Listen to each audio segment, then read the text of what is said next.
Hello, everyone. Hi, Rama, can you hear me?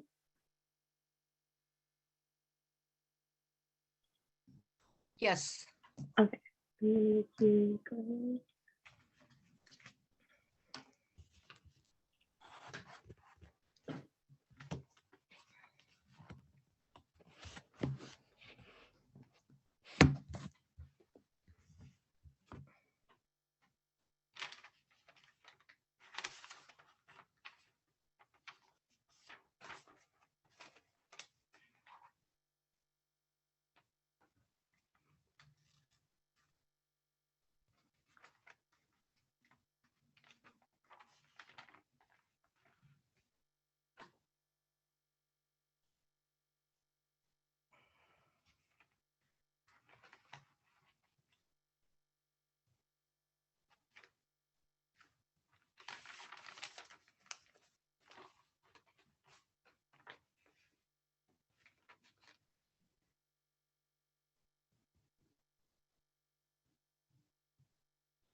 Hi, Velma.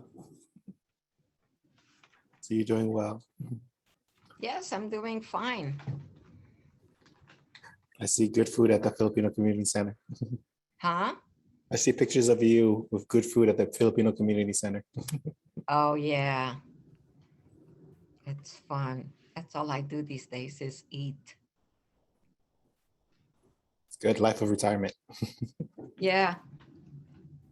Renika, how many people are we expecting? I just asked Teresa to check because I am not on the EEC Zoom account. Oh, Ooh, but I can look. Yes, I'm checking right now. Thank you.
I think we should get started. What do you think? Yeah, I'm not seeing Gary on the call yet. Oh, okay. Let me text him. Hi everyone. What up, Belma? Hi, Martin.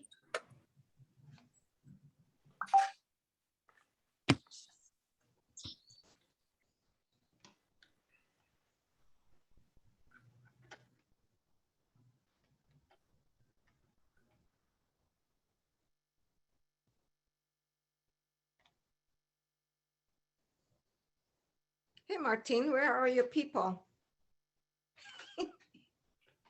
Everybody right now is fighting on immigration reform. Oh, Just got out of another meeting. I have a lot of things to talk about today.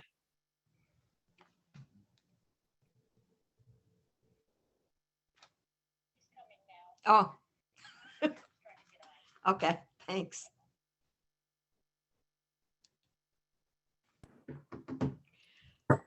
So he's Good coming. afternoon, folks. Sorry, Velma? I said he's coming on now. They're trying to get in. Okay.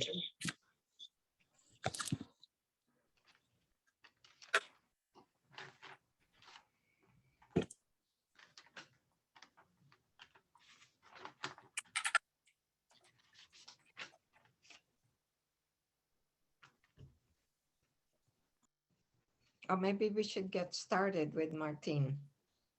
Yeah, that is. Oh, he's on right now. Perfect.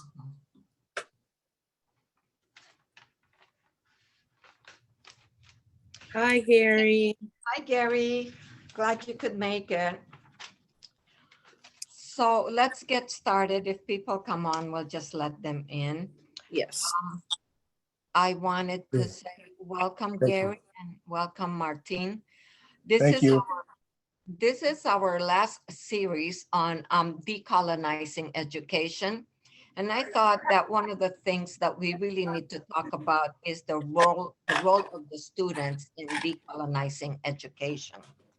So what I wanted to do is just to be able to say that how does a student or a group of students create change in people's behavior patterns, in cultural values, or create change on the norms so that we do have some sort of societal change. So today, to give you examples, are Gary Owens, who was a former member of the Black Panther. There were a bunch of college students way back in the 1960s that formed this organization. And then Martinez Negrete, who is with the Washington Immigrant Solidarity Network. So what we're gonna do is ask Gary first to give a little presentation, and then we'll go to Martine, and then we will ask the questions. Is that okay? Yes. Sounds great. Thank you, Velma. And Renika will take it from here. She Yes. will facilitate. Yes. So I will, like Velma said, I will pass it over to you, Gary, to talk about the Black Panther member party and how y'all got started and your kind of role. And then I will transition over to Martine and let him speak about DACA. And then we do have some questions. If you see me off camera, apologies, I'm a little bit under the weather, but yes, thank you. Thank you. Yes. Mm-hmm. Well, thank you very much for this opportunity to say a little bit of my experience. I was a member of, I'm a native of Seattle, and when the Black Panther movement started, we were the first, actually the third chapter that started. It was in the Bay Area first, then Los Angeles, and then Seattle. And so we were kind of fresh about how that was going to work. But when we when a friend of mine, my best friend at the time, we had heard that they were recruiting Panther members in Seattle, and they told us where to go. So we were driving down the street in the central area, which is where mostly the Black people live in Seattle. So we went there, and that's how I got in. That's how we got in. We were told that our chapter was going to be formed after what was going on in Oakland and in Los Angeles. So part of the issue is that there were kind of demands. They wanted you to be able to have a gun. They wanted you to be able to get a hold of the 10-point program, which that all the chapters would work on and strive to be about. And that was kind of how it started. In the beginning in Seattle, we had probably we had a lot of people who were interested, but we were kind of paranoid because we thought a lot of them were FBI people that we didn't know who they were or where they were coming from or whatever. So that took a while to figure out who was genuine and who was not.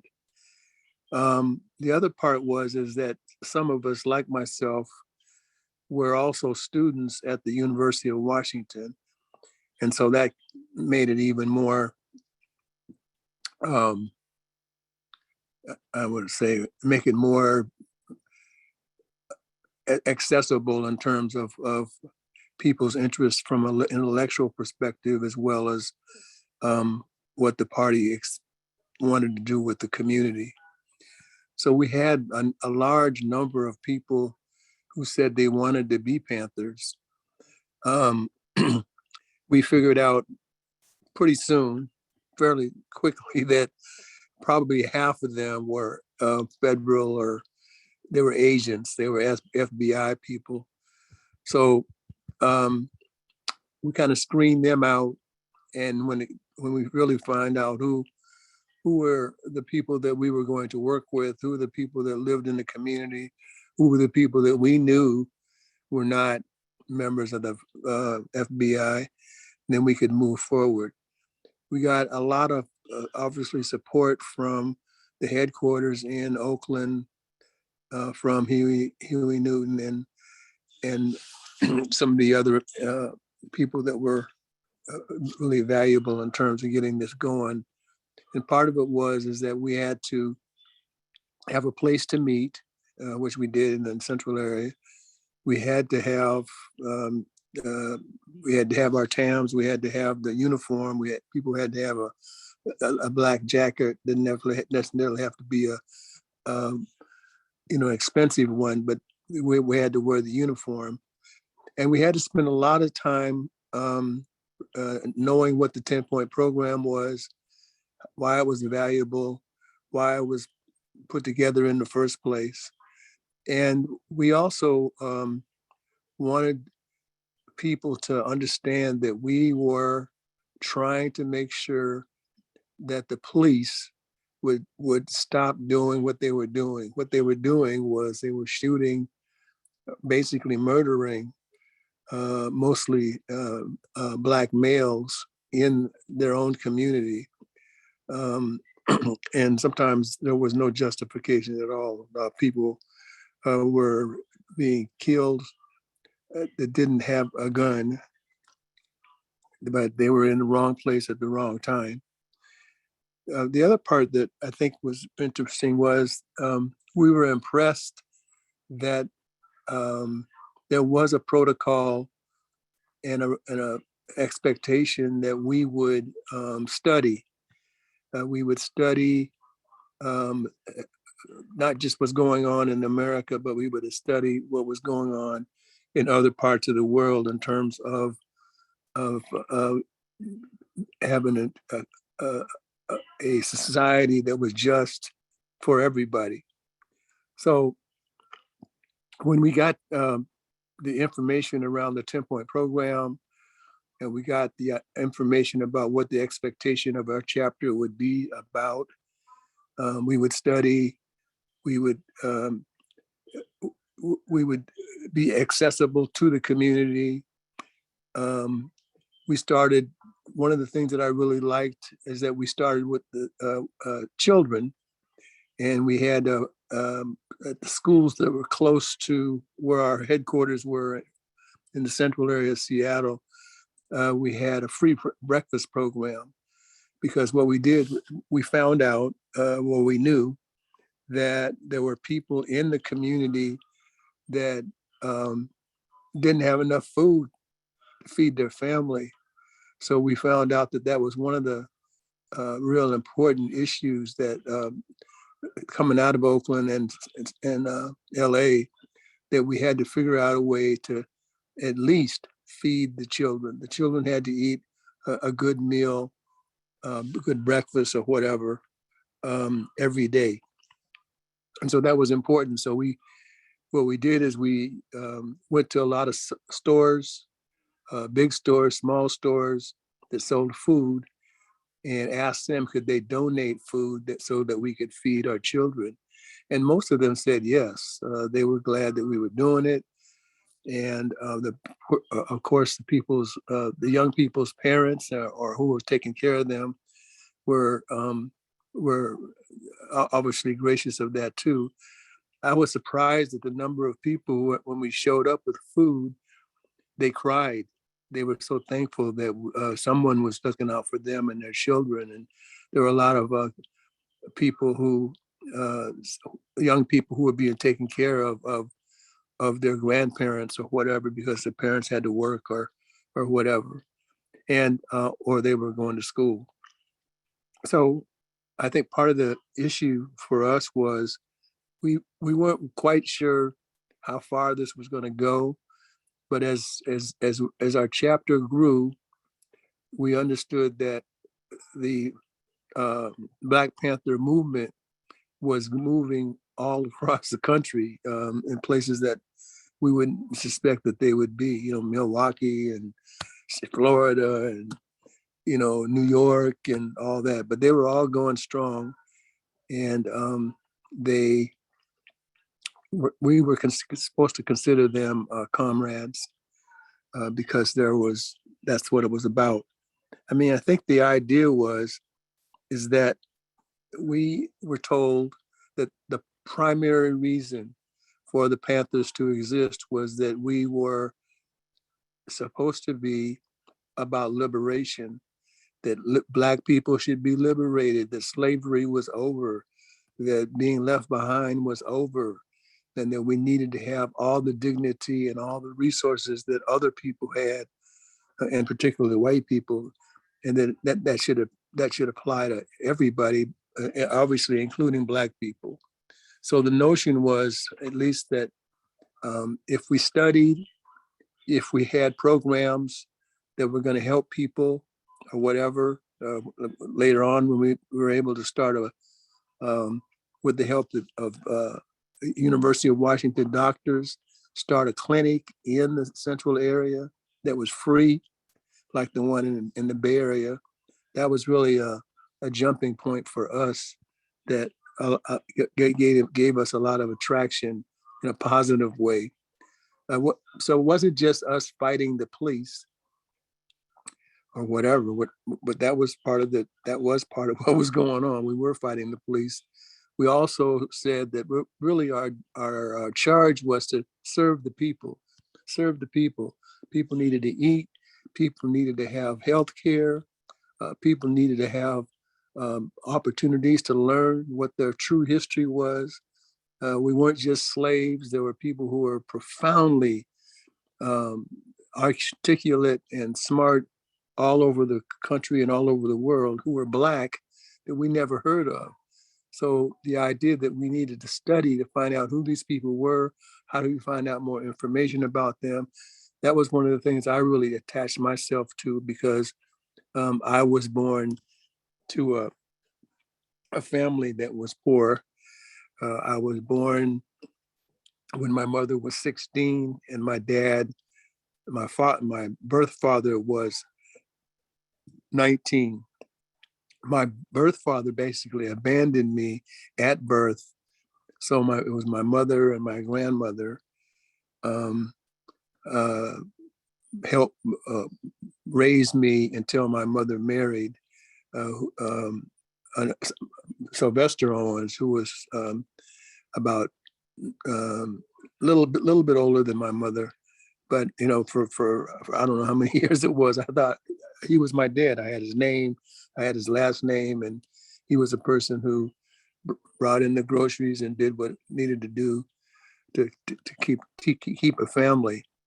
I think the other part that was really interesting was there was a lot of interest in the Panthers for a variety of reasons.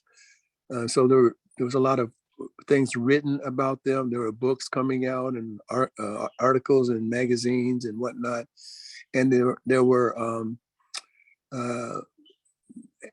places to go, conferences and whatnot, where the Panthers would be there and they would be sharing what they were doing. The idea is that we needed to have our own place to meet. We needed to have a free breakfast program that served children and other people that didn't have access to healthy food every day. And we needed to also figure out, as I said before, some way to upgrade people's health status. So we were fortunate enough to work with some doctors at the University of Washington who volunteered to help us start our first clinic that was right in the middle, right next actually to where our headquarters were. And so I think part of the issue for me, at least, is that I always felt, and my best friend at the time, Jim Groves, who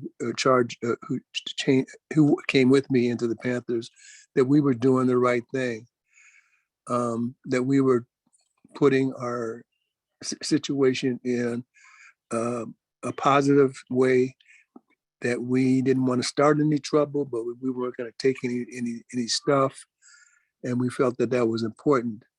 I guess the last thing I would say is that it was really important for us to study. Now, some people didn't want to study, but that was a demand. We needed to study. We needed to know what the 10-point program was, and we needed to know how to talk in an articulate way about the history of America and how what Black people's status was. So that was really important, and that was something I really liked and enjoyed, because I was fortunate enough to learn how to read when I was really young. I learned how to read before I started school because of my mother. She was brilliant on that. So I'll stop now and let my partner speak. Thank you so much, Mr. Owens. And I just want to say thank you for all your work, because I probably learned a lot, indirectly, and just hearing from your past, I'm like, wow, like even the things that I've learned come from a lot of the structures that y'all created. Mhm. So I wanna say thank you for that. And But thank you for saying that. Thank you. and hi everyone. So my name's Martin Martinez Negrete. I'm part of the Washington Immigrant Solidarity Network, and a little bit about myself. I came to this country when I was 8 years old. I come from Aguascalientes, Mexico. The reason why we came here in the beginning was because my little brother was born with a hole in his heart, and they told my mom that that he was gonna die. He probably had a year left of his life, and my family has always been poor. But even if we had the money, the doctors told us they just didn't have the technology. So they told my mom he was gonna die and that she had to prepare for that. And my mom and my dad, my fearless parents, decided to just grabbed whatever we had, and we came to the United States. um I still remember the first day that I got here. uh we came, and my mom didn't know any English. We didn't know nobody, and she went straight to the hospital crying.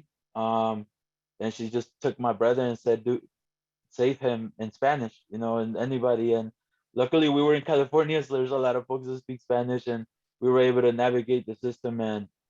Um and that's how we came to this country. We didn't have any money. We just kind of came here blindly, and luckily my brother was able to get his surgery. They were able to give him the prescriptions and everything that he needed, and to this day he's with us, because of my mom, because of my dad's courage. And we chose to stay here, because if not, he would have died. He had to get multiple surgeries to keep him alive in the beginning. And so, to me, it was a lot of things, because it came from a healthcare perspective, a health emergency. But even as that's happening, I was the older brother, so my job was to hold it down as much as I could. But I was 8 years old, so I had to grow up as fast as I could. And the first thing that they told me right when I came to this country was, always keep your head down, don't say who you are, and don't ever talk back to nobody, because you're gonna get deported. And that's how it was. And that was the first thing that I was told the moment I got to this country. And so I grew up, mostly, I moved a lot, but I grew up mostly around Stanton, or in Huntington Park, California. I lived there for about 7 years, and then we moved up to Oregon, and we moved a lot. And But essentially, again, I always kept my head down. I was always what people would call the quote unquote model immigrant. I always did good in school. I had no whatever they wanted to say. And at the age of 15, I got a really kind of like a slap in the face, and they let me know exactly that no matter what, even if you follow all the rules and all whatever they want you to do, we're always going to be a target. And at the age of 15, I was in a car with a friend that had too many parking tickets, and so they detained him. And because they detained him, they started questioning me. And from there, they passed me on to ICE, and I was deported. So at the age of 15, I was separated from my family. I didn't have any funds. I didn't know how. I didn't think I was gonna ever see my family again. And it just let me know that even though I thought I was doing everything the correct way, and everything that to not get in trouble, I was always gonna be the person that they wanted. And so they deported me. Obviously, I'm here. I am resilient and stubborn. I came back. I forced my way back into this country. I was caught a second time, and I came to this country. And I remember when I got back to this country, um, uh, I learned that I was gonna be the person that my people needed, and my community needed. So I chose to not stay quiet anymore, and that's when I started fighting back. Obviously, I didn't know how, so that's why I said thank you, Mr. Owens, because I probably read a couple books, and I was just trying to get ideas. And um, but when I came back at the age of 16, I was trying to get back on my feet, my family.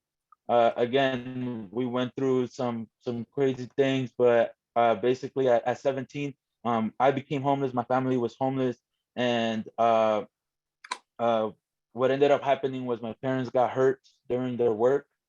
And because we're undocumented, opening an LNI claim or opening any type of claims is always scary. But the moment my parents got hurt, the managers came to our building, to our room, and they said, "You got 3 days to leave, or we're calling ICE." And my dad had broke his back. My mom broke her ankle and her wrist, and we were homeless.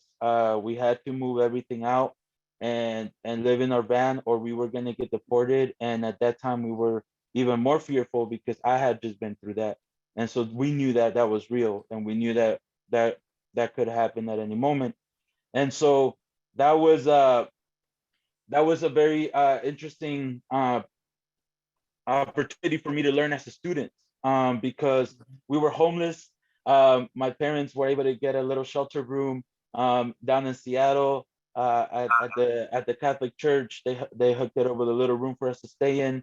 And while they were there, I chose to buy a little car, and I slept in my car so that I could finish high school at Mariner High School in Everett. And the reason why I did that was because throughout the years I had been signing up to get scholarships so I can go to college. And the only way that I was going to get my scholarships was if I graduated from Mariner High School. So from the end of my junior year, my senior year, I was living in my car, as well as the first few years of college, I was living in my car.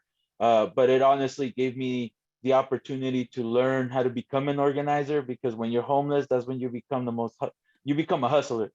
You know, you learn to talk to people, you learn to survive in the streets. And I really do think that that was, even though it was a painful time in my life, I'm always very grateful, because it opened up so many doors in learning how to work with my community.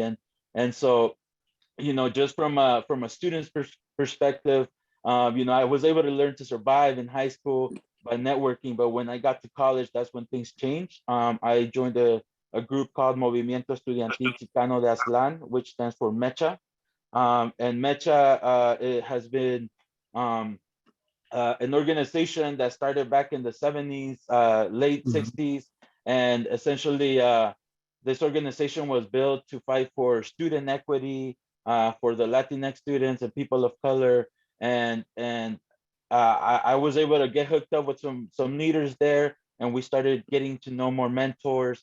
And from there, as Mr. Owens mentioned, we were able to gain the political education that we needed to learn to fight back.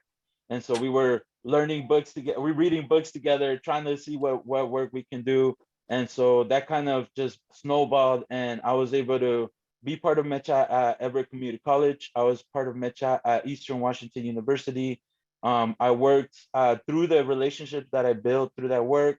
I worked with folks like United We Dream at a national level.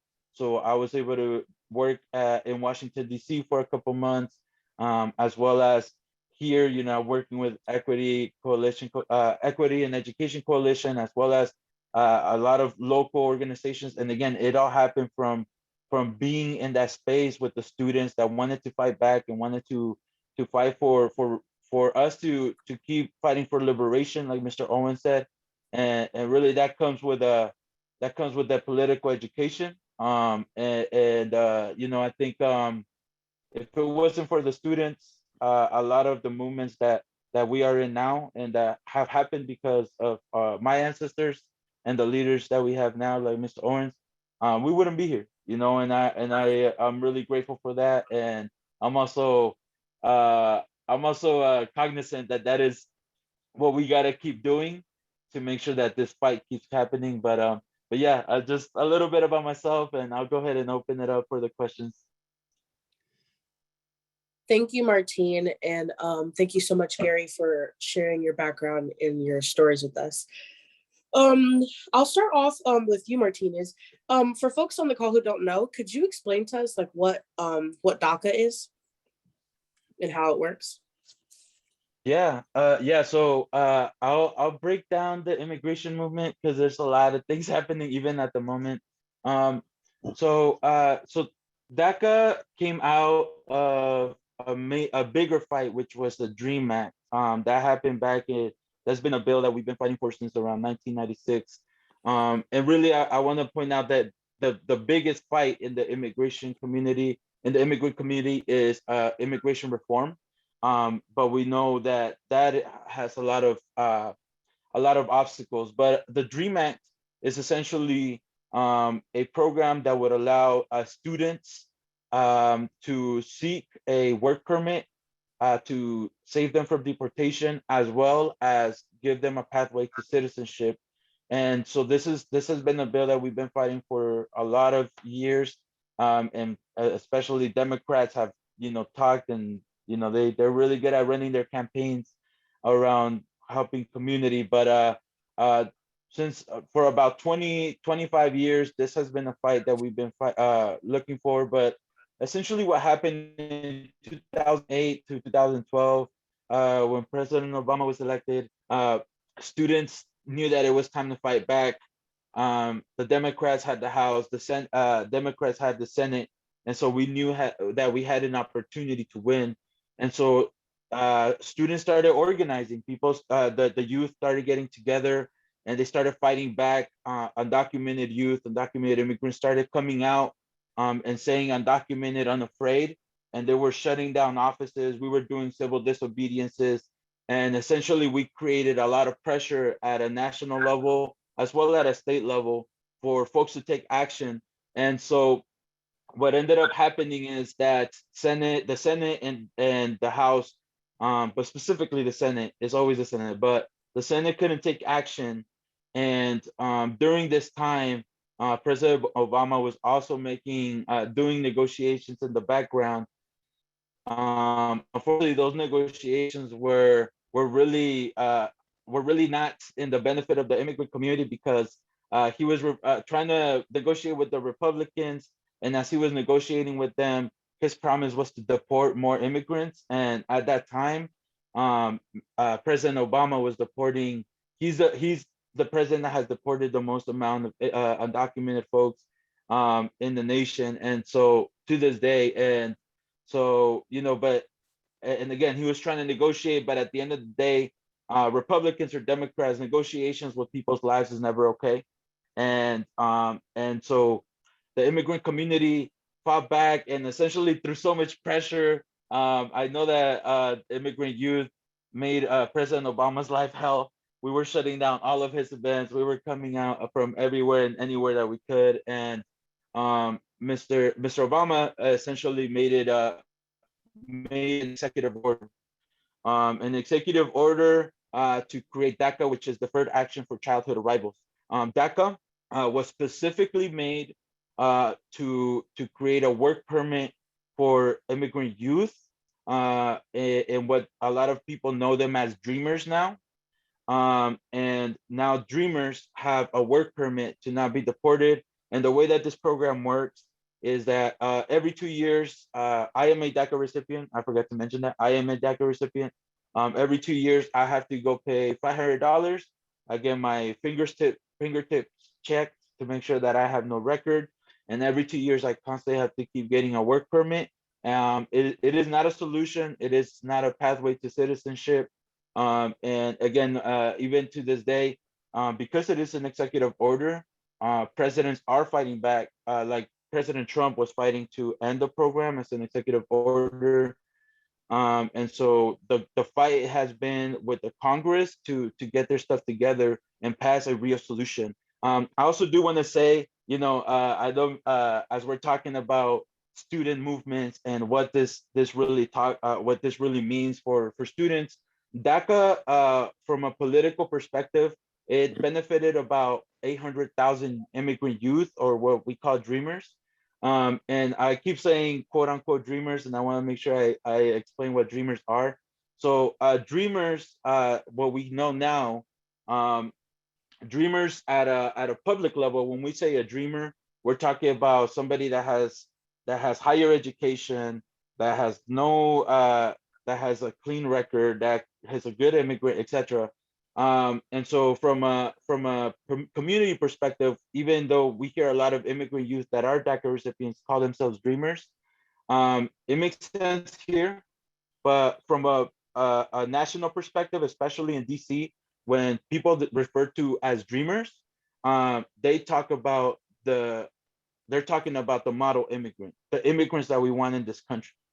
And so that's why immigrant youth like myself, we don't say dreamers, we say immigrant youth, because it doesn't matter what the background is. If people have been struggling, like, we have to find a way to fight back. And so there's no model immigrants. We should all have the opportunity to get higher education and provide for our families and be part of this community.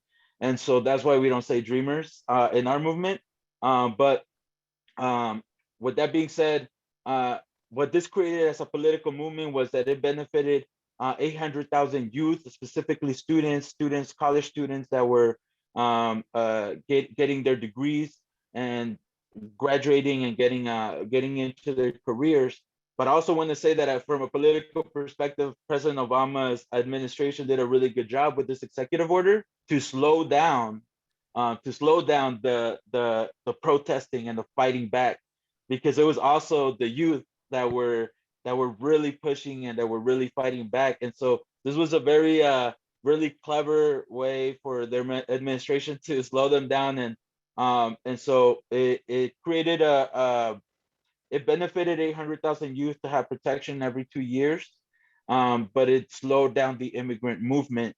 And what we're fighting now is also because of that, it criminalized immigrants, because now people would say dreamers are the immigrants that we need here.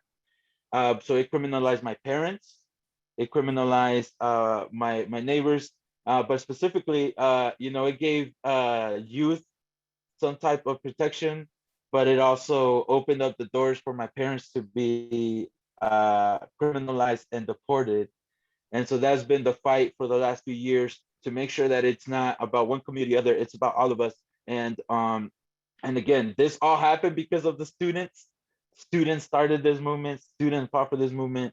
And again, we need students to keep fighting for this, for our communities. And so that's a little bit about DACA and the DREAM Act, and I just wanted to break it all down because it's a lot.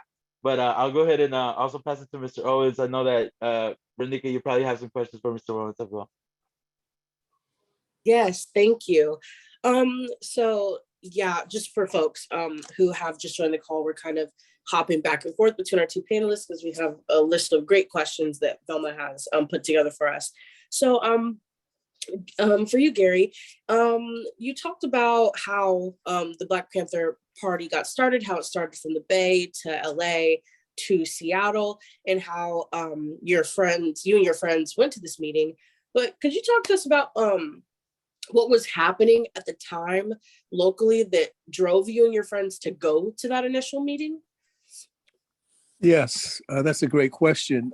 I think what we understood is that we were not ignorant. We were ignorant, not stupid ignorant, but we were ignorant of all the way that capitalism had put our people in such dire situations. We were actually fooled. We were fooled that after supposedly slavery was omitted, that our situation as Black people was okay. Well, as history basically doesn't say that, but that's the way it turned out to be in terms of people's analysis that ran schools, institutions, or whatever. And so I think part of the dynamic was for us to keep struggling and understand more about our situation. Who had resources, who didn't have resources, why didn't they have them, what did they need to qualify, et cetera, et cetera. And so what we understood is that many of the things that were going to happen in our community had to be what got targeted to be called as self-help, that we needed to help ourselves, and we needed to obviously keep the pressure on the government or whoever, the corporations, to do their part too. But we needed to figure out, particularly those that, when we're talking about the Northwest, that didn't have as many Black people in it as the Deep South or whatever, or places like New York or Chicago. So I think part of the issue was, what do we do to make sure that Black people are not, they don't disappear, they're not just neglected or whatever. And so, as I said before, part of it was we had to create our own institutions. We had to figure out who was going to really be our allies. We needed to make sure that we had the opportunity to share with young people the truth about their history, that the legacy of being a slave was not a legacy that was supposed to stay around on your back forever. That was a historical situation. It created, we understood when we learned about it, that it created the greatest amount of wealth that would come to a society in the history of the world, where you could make millions of people work with no compensation, that was slavery. So I think part of the issue was after you figure out why your condition is in that shape, what do you do? And so we didn't use this term at the time, but really what it was is a form of what the brother said earlier. It's about self-help. It's like you have to figure out within your own community, what resources do you have to make life better for everybody, that no one's homeless, no one's spending any days without any food, that people have access to health care, that people have access to food that is edible, not throwaway food or whatever. And we needed to be able to go to schools that were going to tell the truth about America. The idea is that all the things that people were saying in books and textbooks and all that, they weren't necessarily lies. Some of them were, but they were exclusive. They were excluding the situation that allowed us to take what is our story? What did we contribute? What do we do beyond, if you're Black, beyond slavery? What do we do? And as it turned out, when people started doing more serious, has taken a serious interest in that kind of stuff, we found out that Black people had done a lot of different things that nobody knew. They had invented a lot of different things, the broom and stoves, and I mean, all kinds of stuff. There's a book that I have that has all these things that Black people invented that are household things in people's homes, but no one knows that they were invented by Black people because the people that were making the stuff didn't want us to know, or going to sell the stuff didn't want other people to know. So part of the issue is for people of color in general, we have to always find a way, as the other brother said, to tell the truth about our situation today, what we're looking for tomorrow, and what tools do we need to make sure that we never slide back into the conditions that we were in before. I guess the other thing I would say is that we also needed to have an education, and I kind of said this before, we had to have an education that didn't sugarcoat stuff, but just tell the truth that we need to know. Everybody needs to know.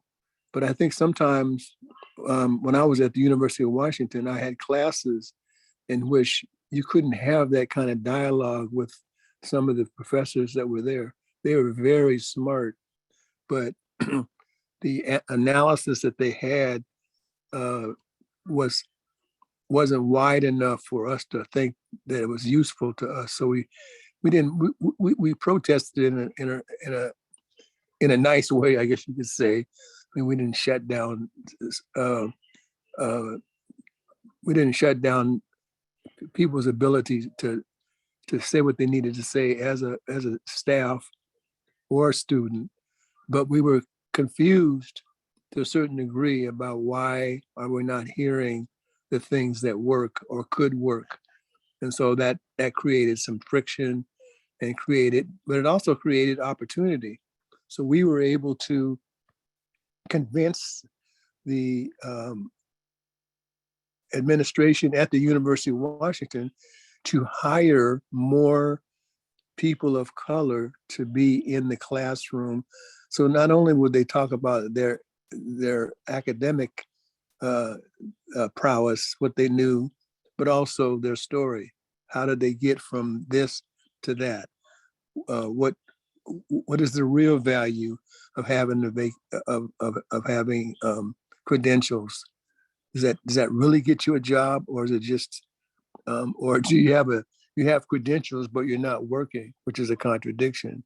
So I think part of it was keep asking questions, have some kind of notion of what you think works and what's not working. Be brave enough to be able to say both, either one. And I guess lastly, I would say is that uh, um, we one of the greatest things that I found out at being at the University of Washington was that we had allies that we didn't even know were allies.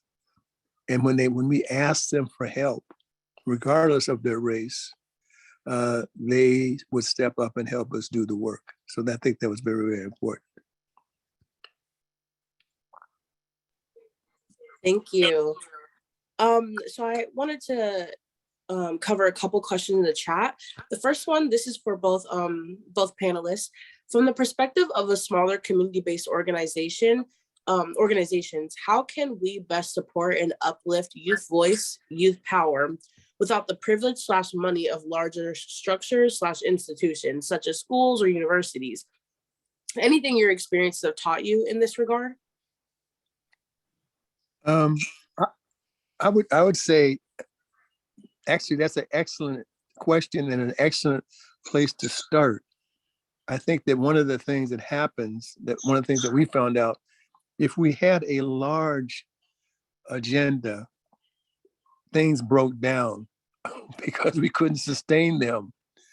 Start small, gain the respect of some of the people you're trying to help or that want to help or whatever, and build from that.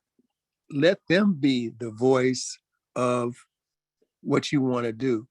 And so what we found out as leaders, so-called leaders, that we didn't always have to be in the front. We could be on the side and in the back, holding people up, pushing them forward, helping them have confidence that they could do it. So the idea was, let's not do their work. Let's help them do their work.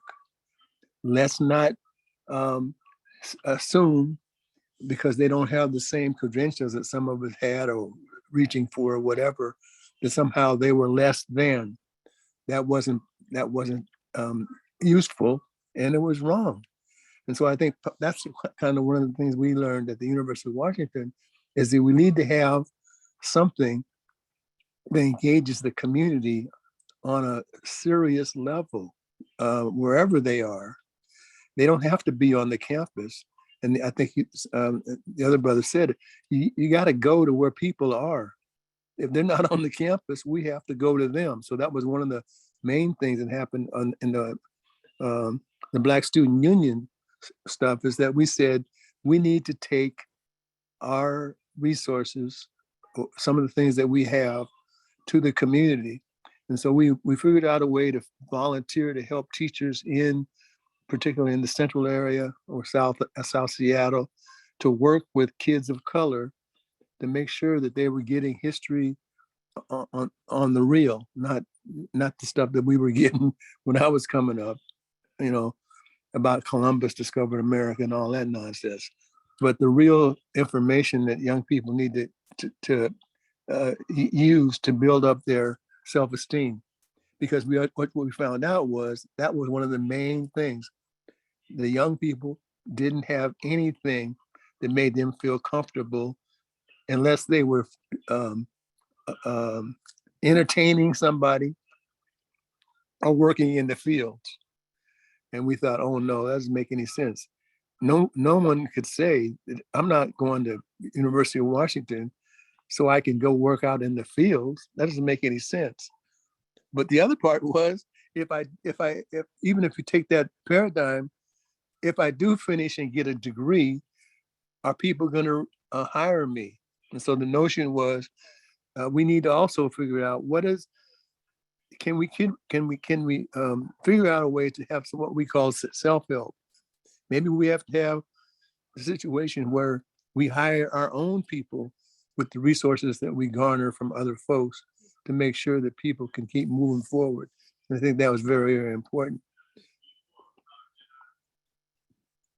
And Martin?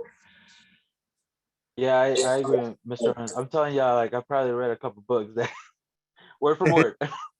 uh yeah, I agree. I think I know that one of my mentors once told me, he's like your job as an organizer is to not come in and organize communities, but he's like your job, if you really want it to be done correctly, is for whoever you're talking to, whoever you decide to mentor, that person needs to take your job tomorrow. If that person can't do that, then that means you're not doing your job. And it really changed the perspective of, Mhm. and when I was having those conversations of like, our people know how to organize, like our people have learned to survive. They know how to do, like they already have the skills, and it's just really about, just kind of putting direction, just like Mr. Owen said. It's just like being there, and just helping them out with like, okay, like what's up if y'all need it. And that's the thing, I work a lot with students here in WSU, as well as Eastern Washington University, Gonzaga. And I remember when I was a student, I remember we used to like go in the basement of the Indigenous Peoples Building out here in Eastern or in Gonzaga, and that's where we would like get white paper and just create a master plan of how we were gonna take over. And all the students would get together, and that all would happen organically between the students because the students could see that there was an issue. And that's really what I learned about when I'm working with students. Is not about um, you know, coming in and telling them this is what needs to be changed. This is I literally come in. I'm like, hey y'all, if I can help, let me know. And when people are ready, they'll hit me up, and they're like, how do I start a campaign? How do I do a power mapping? Like, what is organizing? How do I do this? They themselves start seeking the same way that I learned, the same way that I was taught, reading books from the old Mecha leaders, the old UFW leaders, the old Black Panther leaders, Mr. Owens, I guess, Yeah, reading about I'm one of those. yeah. Read about yeah. It just happens organically just because we know there's something wrong, and I think just really about being there and creating mentorships. And I think in terms of if I could say one of the things that I've been working on and what would say would be really needed is if there could be a strategical plan to create long-term mentorship for youth that are connected with folks that are comfortable leading those conversations and being there, like that right there is what really boosts students from to be able to do this work or be able to know where to go next, because people know that there's something wrong. Sometimes it's just there's just we need a budge. And I'm that person too. Like I learned so much. Like I always say I'm always a open, unwritten book that I'm still writing stuff down. I love listening to Belma. Belma, I consider her one of my mentors. Every time Belma says something, I intake information because um, that's really what's given me the tools to be able to go to my communities. I think also, yeah, a big thing, Mr. Owen said, and that's what I guess that's always on my head is we got to go to where they're at. If they're in the community center playing basketball, then that's where we got to go. And if you're not the right person, then we got to go recruit the right person that fits that. Like that fits that. We can't send random people to try to organize. Like we know we got to send people that are comfortable being with the youth and Mhm. and just helping them out. And I think that and that's really how it starts. I remember even just an example here in Eastern, or even actually in Everett, when I was at Everett Community College with Mecha, our students, all the students, we made a pact together. We decided that our goal for the year was to um, get as many students into higher education. That was our goal. And we didn't know how we were gonna do it, but we that was our goal. And from there, we met mentors. We talked to people or counselors, people that had the knowledge. And essentially, what came out of it was that we had to go volunteer in student-led programs around the high schools. And so in the years that I was there, my group was able to volunteer over 2,000 hours. And obviously that's not an expectation that we should be putting on students, but because it's a lot of work. But to us, it just made sense to our group, and we just took lead from there. And it really that all happened because of the mentorship that we got, the people that we could ask questions to. And sometimes that's just it, is putting ourselves in the position where we could be that mentor, if they need it. And I feel like that in itself will open a lot of doors. And then also if we can always like hook it up with funding, it's always good. Students need to eat. Students need to, that there's a lot of basic needs, especially students of color. So that's always helpful. But yeah, I think just creating mentorship programs would be number one. Awesome. Thanks, Gary. Thanks, Martin.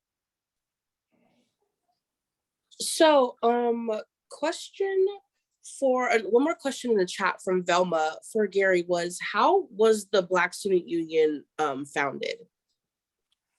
Well, the Black Student Union was founded by some of the Black students who were a little older, had been at other schools, and they had an idea, or they were members of students that organized themselves, whether they were Black or Latino or Asian or whatever.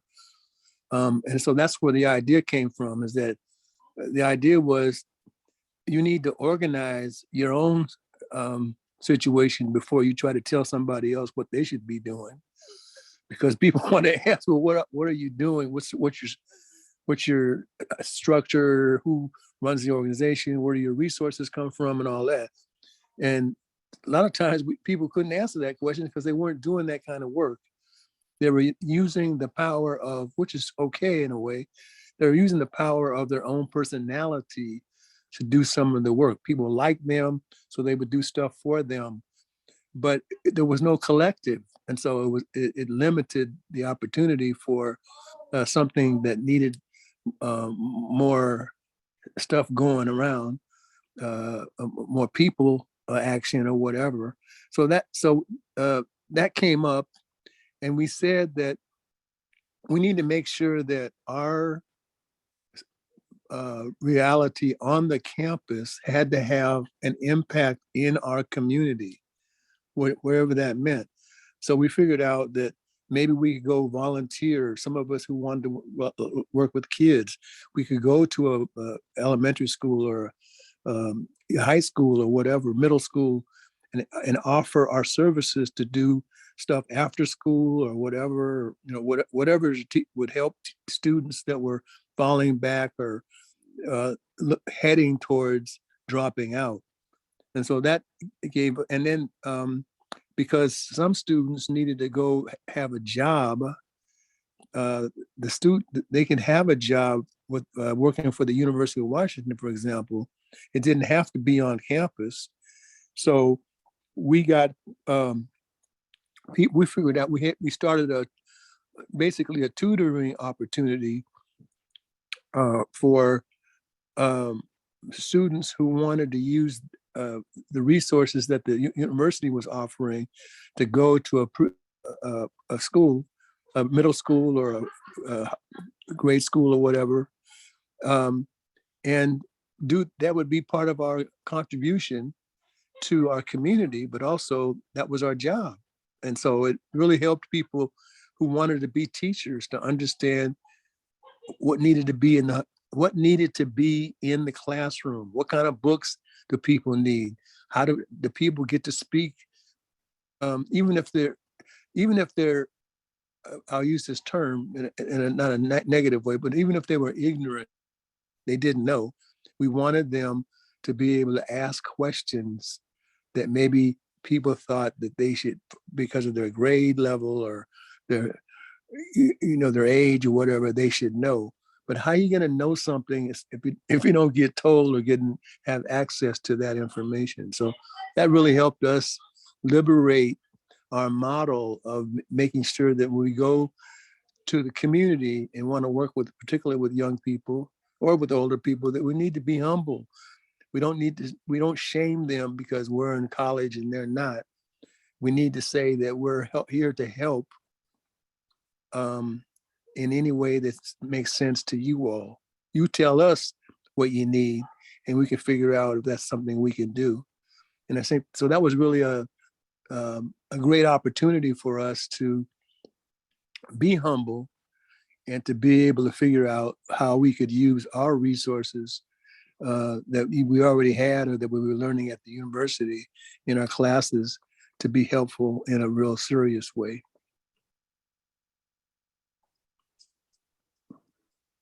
Thank you, Gary. So a question from Martine. You actually answered quite a bit of them just in your initial response.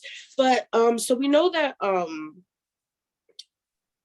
the DACA benefits, it's like a youth benefited program. Do you happen to know how many youth were like benefited from this program? And then to follow that, what happens to these students and families once like if they're not able to, I guess, comply with, I know you said like every 2 years you have to go do these certain things, you have to pay this money. What happens to those families if they can't make the bill that time, or if there is an age out period?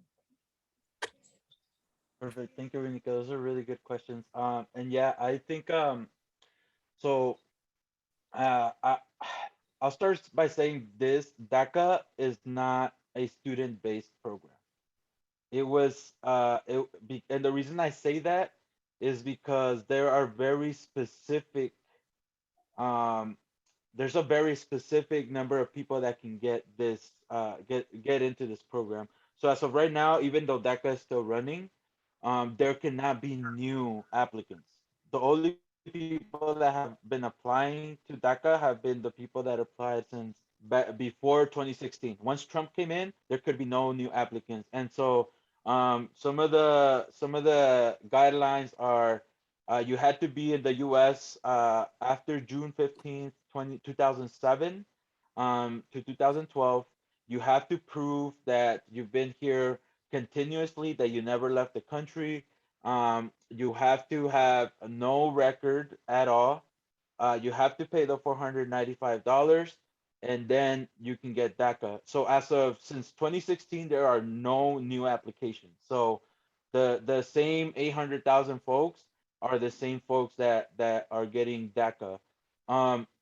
So with that being said, it's a problem. I've been working a lot with a lot of youth here, and even in the state in general. And essentially, for example, I just worked with somebody that unfortunately they got a speeding ticket and they couldn't pay it, and there was a problem, and they didn't understand the system, so they were like, well, what do I do?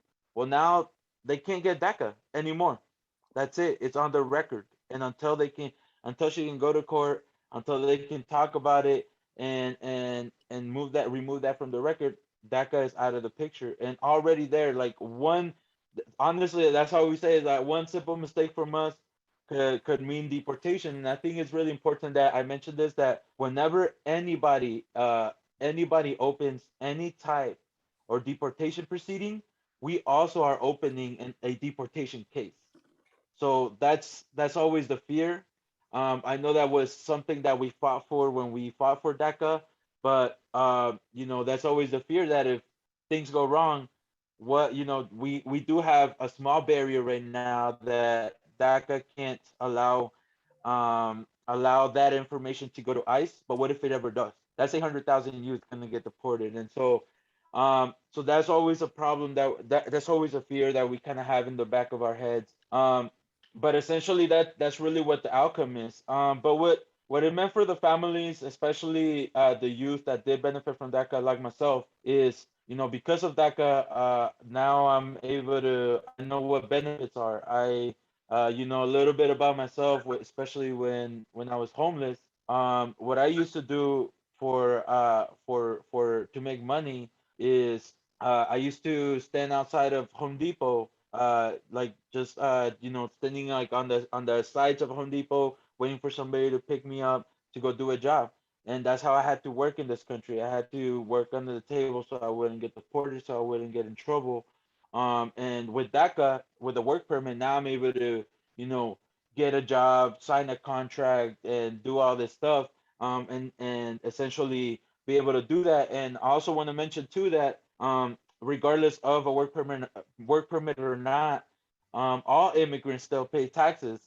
We have to use a social security number to get a job. What we use is an ITIN number, which the IRS has zero problems doing that. But we can get an ITIN number so that we could work and we can report our taxes.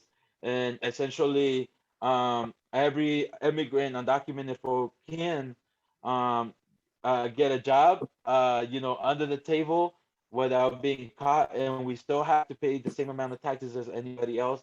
And again, we don't get those benefits. So that's really what changed in people's lives when DACA came in, was that folks that were going to that did have a degree and they could use that degree to get into their careers. That's not something a lot of undocumented folks, especially undocumented immigrant youth. I just met a lady yesterday, or 2 days ago, that got her nursing degree. She can't use it. She doesn't have a social security number, and so now she's trying to find a different job working as a social worker or something like that, where they can use their ITIN. But unfortunately, for her to work as a nurse, she has to present a social security number to get her certification all the way through. And unspeakable. Yeah, and so it just shows that the immigration system is really, really broken. And it just shows that that yes, it was a great benefit for the youth, but it's not a solution.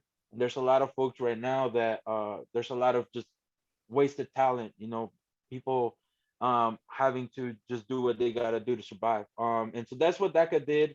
I also want to answer Velma's question that she put on the chat of what type of legislation is on the table right now.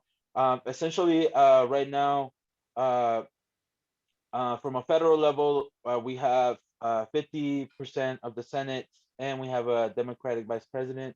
We're looking into fighting for something called a reconciliation, which would allow for 51 votes to do a voting process that way.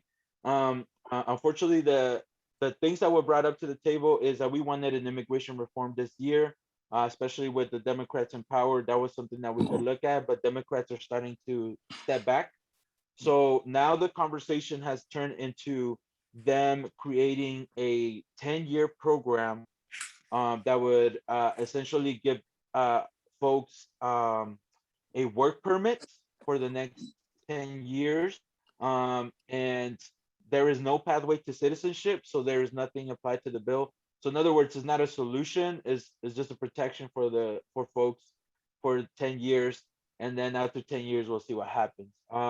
Again, it's a huge issue because we don't know what's going to happen next year, or with the voting process. And this could essentially again just be another roller coaster that they keep putting our communities in. And so that's what's happening at a federal level. We know that Democrats have the power to make a decision themselves, but they don't want to. So that's where we're at. That's the fight at the moment. And hopefully we'll be able to hear something more concrete in the next few weeks on what could be done at a federal level. Thank you, Martine. Question for Gary. So with the Black Panther Party, like just the fact that you and your friends joined back when you were in college kind of lets us know that there is a spectrum in regards to the age and people's backgrounds in the Black Panther Party, whether they're a student or they are a middle-aged person working. But for students in the organization, does the Black Panther Party provide any type of anti-racism education or resources to those students? Just a second.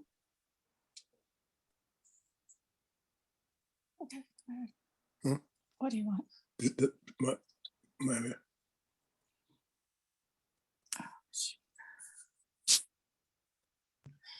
Cindy, we can hear you. oh, There. okay, I'm here. Hi. So my question was, with you and your friends joined the Black Panther Party back when you were in college, which lets us know that there's a kind of a spectrum of different age groups within the Black Panther Party. For students who join the organization, does the organization provide any type of anti-racism education or resources? No. Straight up, okay. No. Well, I'll just say this, is that they thought they were, but it was more something that was like remedial things or whatever. But it felt like they were shaming people. No, these are things you should know, but we're going to give you a little more help or whatever and all that kind of stuff.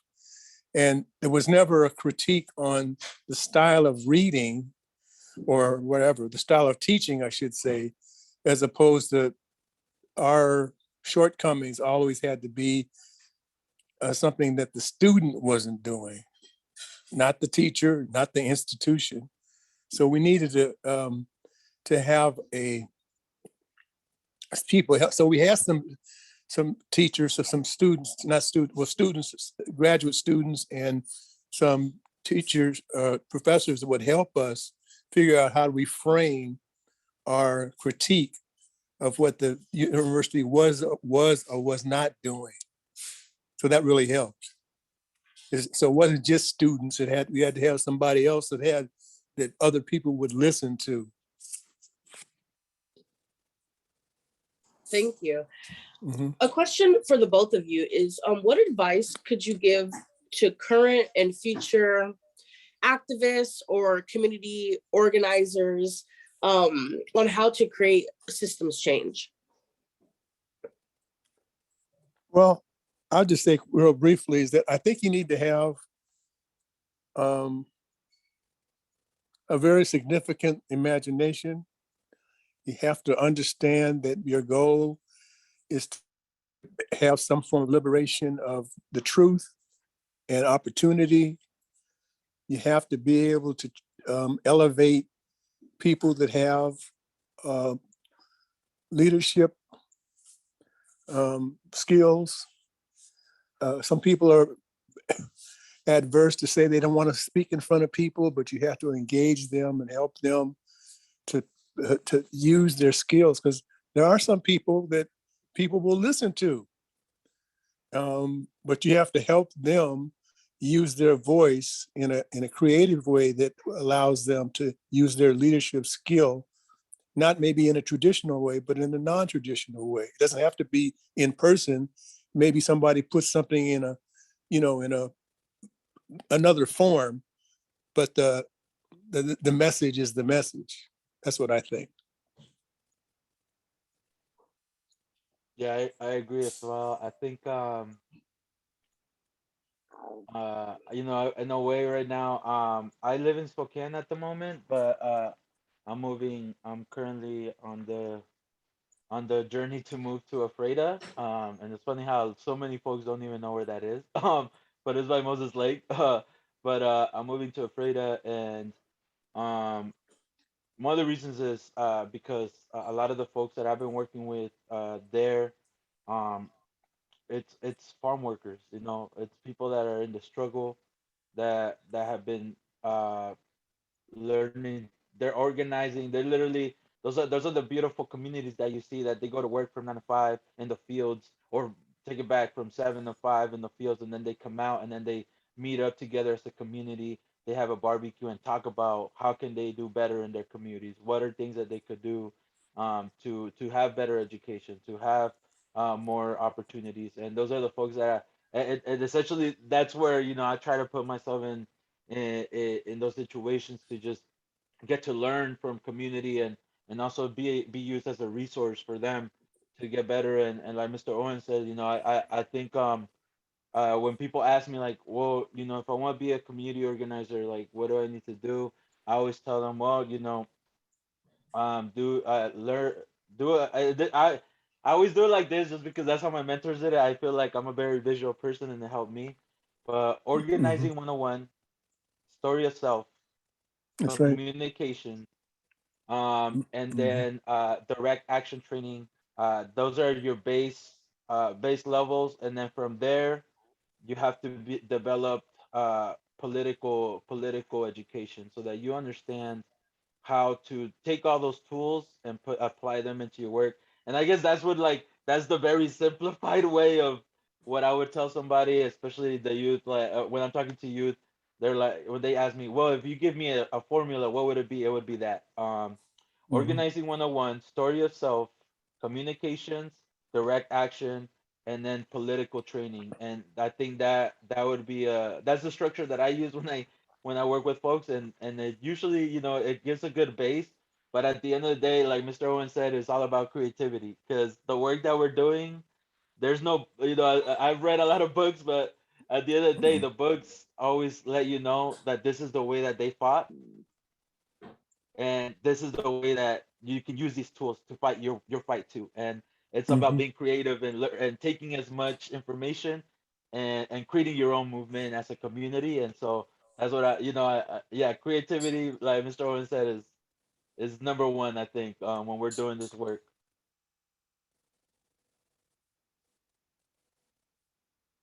Thank you.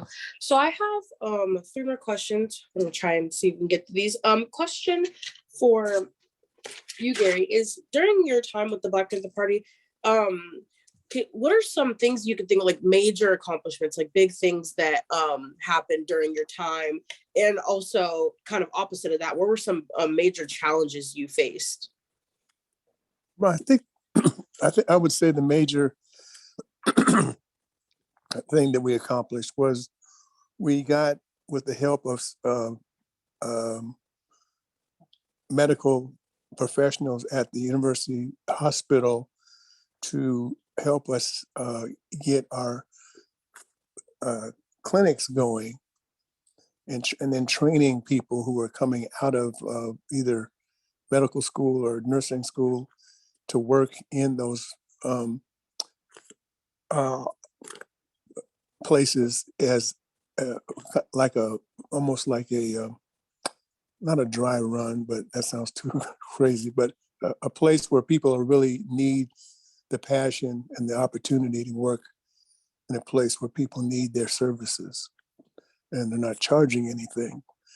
The other part was, I guess, that we um, you have to figure out, uh, you do have to figure out what you have to offer, and you have to also figure out how humble can you be in terms of making sure that you're you're doing it in a way that doesn't inadvertently shame people. Because when you go to university, the professors and all that, usually they want to know, I mean, they want to tell you what their credentials are, which is fine, but sometimes it comes across as I got something that you don't have. So it kind of shames people. So I think the idea is that to figure out a way of how people consume knowledge or information that they need in the way that's going to make them feel comfortable. It could be challenging, but it shouldn't be making people feel bad that they don't have the reading level, or they don't know what certain kind of words mean and all that kind of stuff. Excuse me. So I think part of it is just having a model that is respectful to what you might expect um, the students that you're engaging with might have, and create some interest in them in doing their own research with the resources that they do have. And then also offer people opportunities to gain more prowess in what they know, or what they should know. And so I think that can be done in a non blaming way too. I mean, there's a certain notion that somehow because you're in college, you need to know everything and write well and all that kind of stuff. And that's just not realistic. Thank you. And question from Martine. In the conversations, in this conversation, you kind of say like DACA, though it has helped folks, it's not enough. It doesn't lead to citizenship. It has a lot of consequences and so many barriers. So my question is, with the immigration reform that you and folks are fighting for you, what is a perfect dream program solution? Like in the work that you're doing, if you could choose the result. Yeah, so we say reforma migratoria, immigration reform. We talk about 11 million, 12 million people that are here, having the opportunity to get a pathway to citizenship. What the program would look like, and this has been something that has been presented. Usually, when the bills are written, it has about an 8 year gap of where folks have to will get a permit. Essentially, in those 8 years, if they don't show any signs of criminalism or whatever, you know how they do it. They always trying to keep our communities down. But essentially, they give a 8 year gap, and if we can stay clear for those 8 years, then we can start a process of citizenship, which usually citizenship takes around 5 years to do. And so that would be the makeshift program that we would look at. I would want to give papers to everybody right now, but that would be the goal. That would be the dream. But yeah, I think in terms of a program and structure, that's what it would look like. Thank you. And then I have one more throw-in question before I get to the final question I have for the both of you. For you, Martinez, do you think that there's biases within the DACA program? I think personally, like I watch different folks on YouTube or podcasts, and I follow one person who's like white passing or white, like he's from Slovakia, I believe, and he's a DACA recipient, and he just got his citizenship, and he's my age, he's 24. And so I'm wondering if if there's biases between folks of color and white folks or white presenting folks when it comes to the benefits of DACA. Oh, for sure. I mean, DACA. Okay, so and seeing there's where like that's when I read the questions, I was like, a lot of these questions are problematic because not because the questions are wrong to be asked, but it's just the way that the program is set up is super problematic. Again, I think uh the way, like, let's say this, DACA recipients were a very small circle of the highest educated folks and or folks that had the highest opportunity to get that education, and that's the reason why they were admitted to this program. So that in itself is already like messed up. And then it just gets worse because we look at TPS holders like people from Haiti. TPS holders are the majority are Black communities, Afro Latino communities. And there's huge gaps that are happening here. And as much as they want to, like, we know that there's huge gaps in communities when it comes to skin color, and I know I'm lighter skin, and and that's very true. You know what I'm saying? And so I think that to say that it doesn't affect it in any way is not true because TPS, temporary protective status, are folks that are refugees from countries that are going through a lot of I'm gonna say a lot of crap in their country. You know, they get that status. It's a visa, and they come here. They come to this country to seek refuge. Um, they are not part of the DACA program. And again, DACA is not the solution, but it just shows the huge gaps that DACA has and how it can't be the solution that we see for our immigrant communities. I think I also want to point this out as the Biden administration just came out with their priorities on who they want to deport as of November 29th. And essentially, one of his things was anybody that came to this country after November 2020 should be deported, no questions asked. Yeah, and who are those folks? Salvadorians, Haitians, people from Ecuador. You know, we're talking about people like non-white people of color that are coming to this country. And so, yeah, you know, immigration definitely has an issue of colorism. And even if we look at the visas that are granted, you know, there's a certain number of visas that are granted per year in the United States. And, you know, most of the visas that they have, you know, people that really need them, that need to come to this country, they can't get it. But people from Europe, they have the same amount of number from people from Mexico, people from Africa, people from like, you know, everybody, it's the same amount of number. And it just shows like who are they really trying to get to this country, and who are the immigrants that they're trying to center their programs around. And so I guess, you know, it comes back down to what immigration reform is to allow immigrants to come live in this country and uh, fight for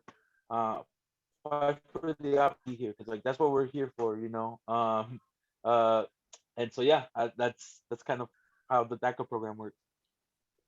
Thank you, Martine. And we're at time. I just have one question, lightning round for the both of you. Is people talk about solidarity. Do you see it being possible for both issues coming together to build a broader movement?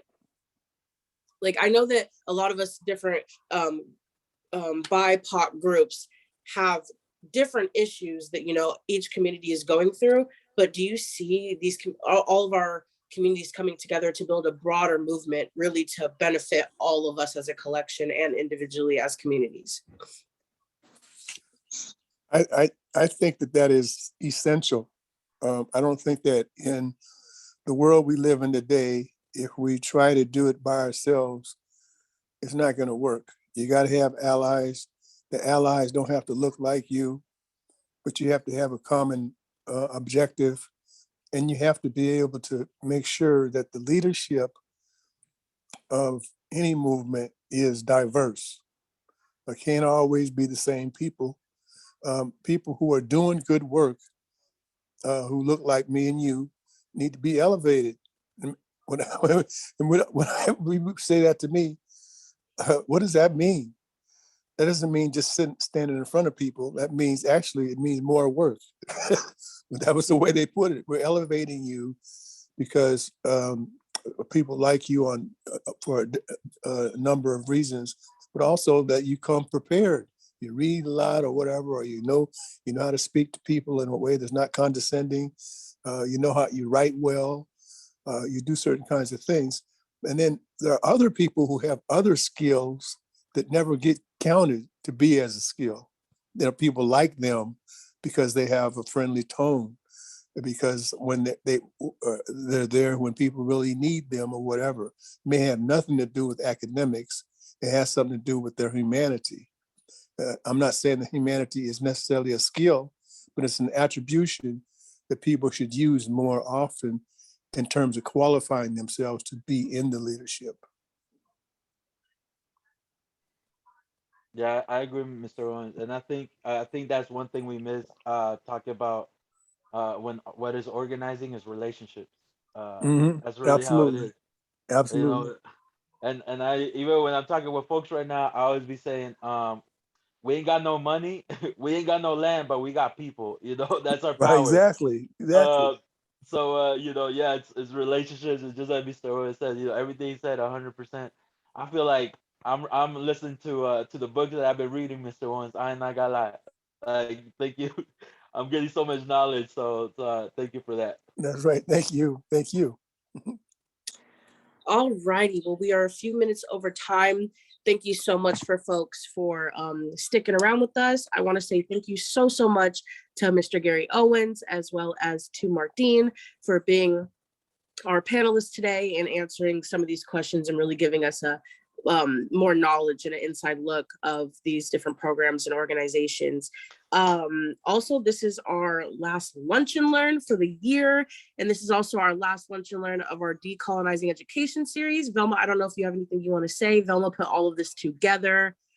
So thank you so much to the Honorable Velma Valoria for all of the hard work in putting in. We've done Amen. well over 20 Lunch and Learns this year, which is double what we usually do. I think we've done even more. So thank you so much. Thank you. Thank you all. See you around. Thank you, Velma. Yes. Thank Okay. you. Good job, Martine. Gary, Thank thank you, you so Sana. much. You finally made it. Thank you. You're Thank welcome. you. Take care. Bye Bye. bye. Bye. Bye.